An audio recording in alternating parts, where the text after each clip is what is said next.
Hey there, this is Smita, your English teacher. আজকে একটা নতুন লেসন নিয়ে তোমাদের কাছে এসে গেছি। সকালের খাবারকে আমরা ব্রেকফাস্ট বলি, অনেকে বলে ব্রেকফাস্ট। না, সঠিক উচ্চারণটা হলো ব্রেকফাস্ট। দুপুরের খাবারকে আমরা লাঞ্চ বলি এবং রাতের খাবারকে যথারীতি আমরা ডিনার বলি।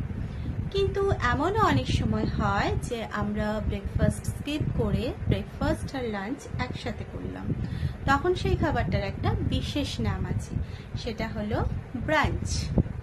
মেইন কোর্স শুরু করার আগে যখন আমরা একটা হালকা কোনো পাকোড়া, ফ্রিটার্স বা কোনো ফ্রাই ধরো অর্ডার করলাম, সেই খাবারটাকে বলে অ্যাপেটাইজার।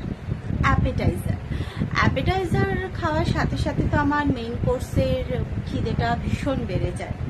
ভাত, রুটি, চাপাটি এগুলোকে বলা হয় মেইন কোর্স।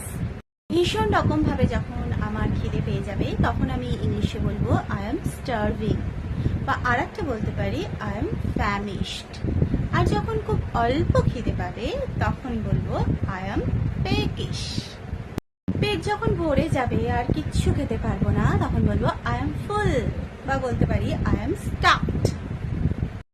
খুব পেটুক মানুষ হু ইটস টু মাচ তাকে বলবে গ্লাটন। A person with passionate and defined interest in food is called foodie. That means একজন ভোজন রসিক মানুষকে আমরা ইংরেজিতে বলবো foodie person. মশলাদার অ্যান্ড স্পাইসি ফুড, এটাকে আমরা ভালো কথায় বলতে পারি piquant. The food is piquant. আর কালকের প্রভাব ছিল I have sweet tooth, that means আমি মিষ্টির ভক্ত। দ্যাটস ইট ভিউয়ার্স, এই ছিল আজকের লেসন। আই হোপ তোমাদের ভীষণ ভালো লেগেছে।